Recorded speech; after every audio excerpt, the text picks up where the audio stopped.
Então, fazendo um balanço desses 3 dias, começando por Dr. Antônio Gonçalves. Muito obrigado por ter aceito o nosso convite e como é que você viu esses 3 dias? Bom, muito obrigado ao Vila, sempre um prazer estar com amigos queridos, o Fernando aqui, o Davi de novo aqui conosco, à distância. Davi, sinto sua falta ao vivo, viu? O balanço dos 3 dias, Vila, me parece que não teve nada de inesperado, essa é a palavra correta. Tivemos alguns momentos de surpresa, como o longo voto do ministro Fux, mais do que o longo voto, o longo teor e as contradições do próprio voto em si e também a estratégia. Me parece muito clara que o ministro Fux teve uma estratégia delineada, tanto que ele optou, isso é uma escolha pessoal, sim, ele optou em não participar da dosimetria da pena. Já havia um acordo entre os ministros de fazer o denominado voto médio, um cálculo médio da pena. Claramente, eles conversaram ao longo dessas intermináveis 13 horas do voto do ministro Fux e eles já meio que acomodaram, porque foi tudo muito rápido ontem. A ministra Carmen Lúcia, ela já começou com autoridade, dizendo, eu vou falar quanto eu quiser, mas depois ela falou, eu não vou ler o meu voto, já deu uma cutucada no Fux, eu vou fazer o resumo. E aí, quando o ministro Dino pediu uma parte, ela foi muito bem-humorada, dizendo assim, eu vou até te dar uma parte, porque eu gosto de ouvir o comentário dos outros, mas não fale demais, porque nós ficamos 2000 anos silenciados. Sensacional. Ela tem um humor peculiar, né? E agora, o que importa de tudo isso, alguns traços importantes da condenação. Primeiro, o Mauro Cid, ficou claro que a delação dele foi utilizada ao longo do processo, foi aceita, mas foi aceita com ressalvas, como o PGR falou, ao longo do processo, tanto que ele teve uma condenação por 2 anos, teve um acordo entre eles de até 2 anos, para que justamente ele não sofresse nenhum processo no STM, coisa que não vai acontecer com os demais, que a tendência, já houve até um encaminhamento do relator, há um encaminhamento para o STM julgar se agora os militares irão perder ou não as suas patentes. Em geral, regra comum é que perderão.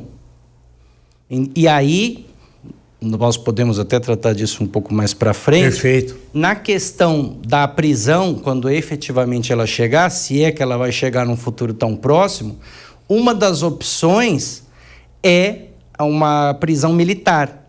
Então fica a dúvida se o ex-presidente, nesse meio tempo, tiver o seu julgamento no STM e efetivamente ele perder a patente, se ele faz jus a uma prisão militar. Fica essa dúvida.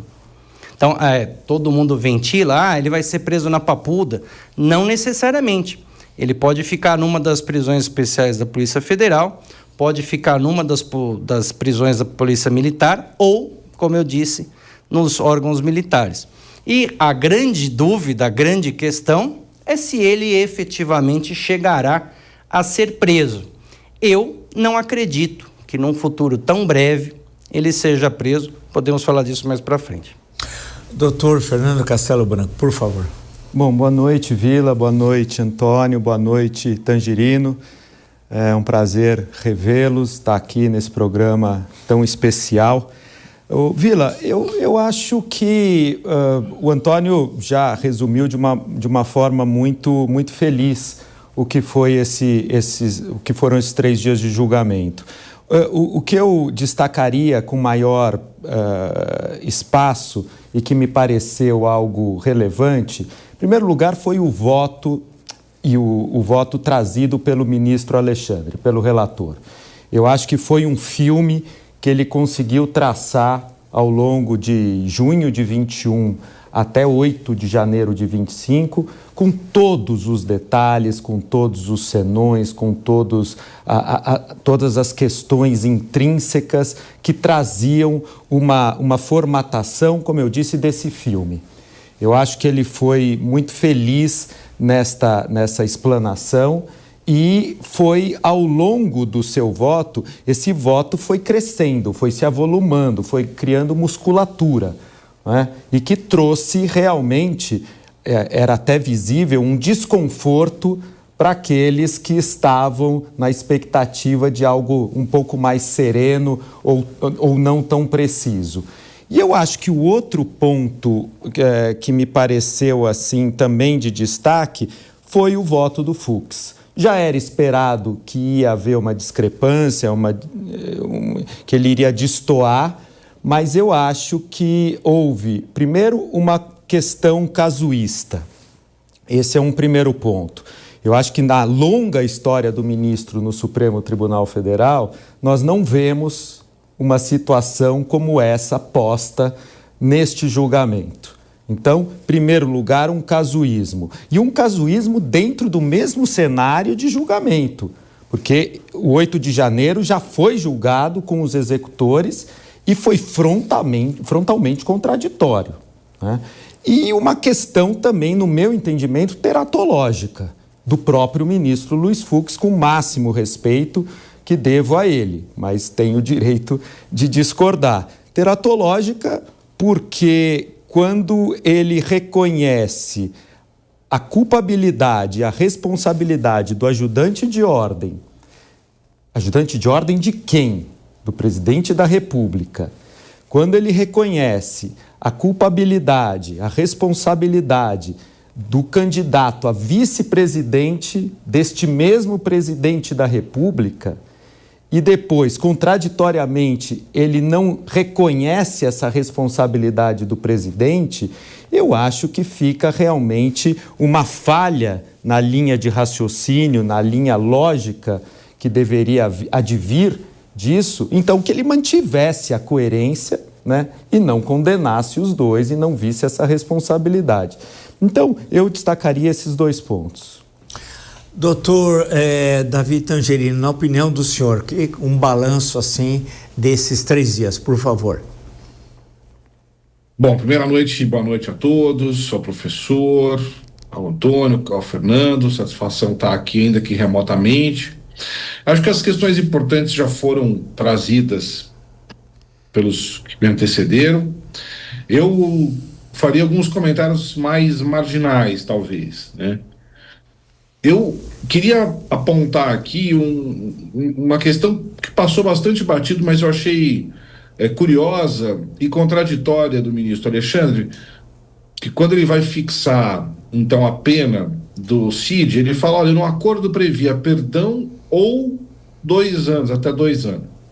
Mas perdão não pode, por causa da anistia e tal. Bom, mas se não pode, então por que estava no acordo, né? Achei esse um fator muito esquisito.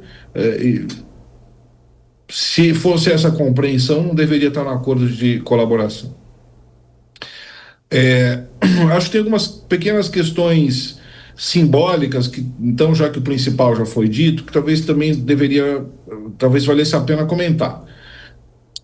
Primeiro, esse esforço, né, essa coordenação para que as penas fossem idênticas. Eu acho que isso era para evitar qualquer discussão de voto médio e para não esquentar a discussão de embargos infringentes. Acho que tentaram, ao máximo, criar uma unidade ali, né? Depois também é curiosa a presença do ministro Gilmar Mendes durante boa parte da votação, é absolutamente incomum. Eu não tenho memória de outro momento em que o ministro de outra turma foi acompanhar o julgamento. Já houve em audiência pública, mas aí, obviamente, a natureza é outra. E depois, ao final, a presença do Barroso, inclusive lendo um texto ali meio pacifista, né, fazendo uma certa defesa, ou uma fala meio protetiva do Fux. E, por último, assim, na parte mais substantiva, eu tenho um enorme incômodo com as penas. Nem tanto pelo número em si, sabe, professor Antônio, Fernando, porque são pessoas, em regra, idosas, que se tiverem que cumprir ali 10, 20 anos, muito provavelmente a vida acabe antes, né? Mas porque me causa um incômodo profundo, né, que o Anderson Torres fique com uma pena menor do que o almoxarife da Sabesp, o Aécio, que foi o primeiro réu, né? Então, eu acho que tem uma questão mal resolvida aí, que é a proporcionalidade interna entre as penas aplicadas.